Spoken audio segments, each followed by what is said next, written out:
اللہ نے انسان کی اصلاح کے لیے ہر دور میں اپنے نیک اور صالح انسان کو منتخب کیا تاکہ وہ انسانوں میں امن، محبت اور ایک دوسرے کا احساس پیدا کر سکیں۔ تو ویسے ہی اللہ نے اپنے نبی صالح علیہ السلام کو قوم سمود کے لیے نبی بنا کے بھیجا، لیکن افسوس جیسے ہی اللہ کے نبی قوم سمود کو اللہ کے دین کی طرف بلانے لگے تو وہ ہنس ہنس کے مذاق اڑاتے رہے اور کہنے لگے، اے صالح، اگر تو واقعی اللہ کا نبی ہے تو اس پہاڑ سے اونٹنی نکال کے دکھا جو اس پورے شہر کو دودھ پلائے۔ تو بس جیسے ہی یہ سنا گیا، اللہ کے نبی صالح علیہ السلام نے ہاتھوں کو بلند کیا اور اللہ کی دربار میں دعا کی کہ اے اللہ، شاید یہ لوگ تیرے اس معجزے کو دیکھ کے ایمان لے آئیں۔ میرے اللہ، ان لوگوں کو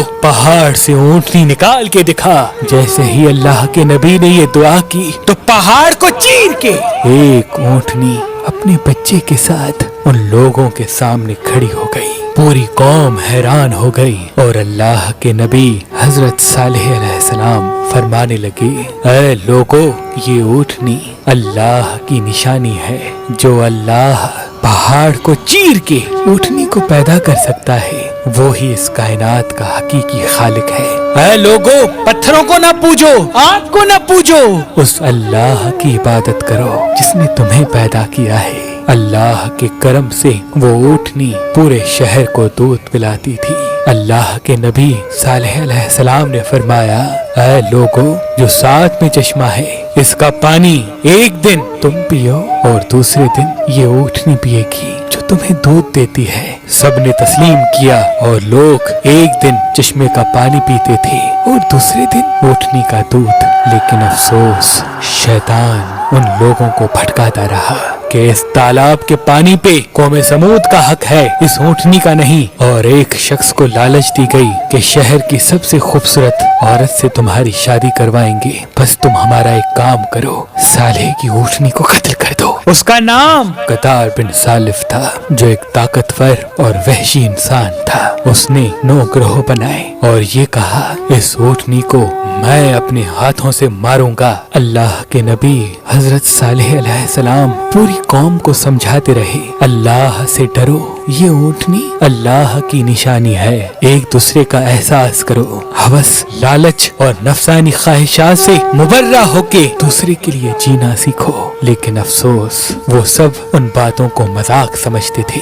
بالآخر ایک دن قطار بن سالف نے اللہ کی نشانی اس اونٹنی کے چاروں پاؤں بے دردی سے کاٹ دیے اور پورا شہر تماشا دیکھتا رہا اور بڑے ہی بے رحمانہ طریقے سے اس اونٹنی کو مار دیا۔ پورا شہر خوشیاں منانے لگا کہ ہم نے صالح کے اللہ کی اونٹنی کو مار دیا، اور سب کہنے لگے، اے صالح، اگر تیرا اللہ واقعی سچا ہے تو کہہ دے ہم پہ عذاب لائے۔ تو بس اللہ کے نبی صالح علیہ السلام نے فرمایا، 3 دن میں اللہ کا عذاب آنے والا ہے، اور جو پتھروں کے گھر تم بنا کے رہتے ہو وہی گھر تم پہ گریں گے اور تم فنار ہو جاؤ گے۔ سب ہنستے رہے، مذاق اڑاتے رہے، اور ان میں سے 9 لوگ یہ سازش بنانے لگے کہ صالح اور اس کے خاندان کو قتل کر دیتے ہیں۔ بس جیسے ہی وہ اللہ کے نبی کو قتل کرنے کے لیے گئے تو آسمان سے ایک پتھر ان لوگوں پہ آ گرا اور وہ سب کے سب فنار ہو گئے، اور یہیں سے عذاب کی شروعات اس قوم پہ ہو گئی۔ اتنے میں پوری قوم کے چہرے سیاہ ہو گئے اور آسمان سے آگ برسنے لگی اور زمین ہلنے لگی۔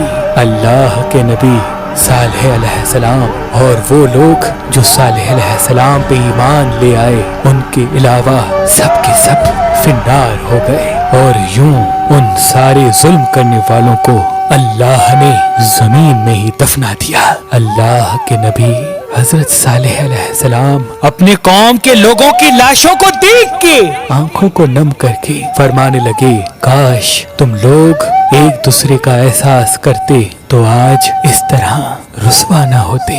افسوس ہے کہ تم نے اپنی دنیا اور آخرت دونوں کو تباہ کر دیا۔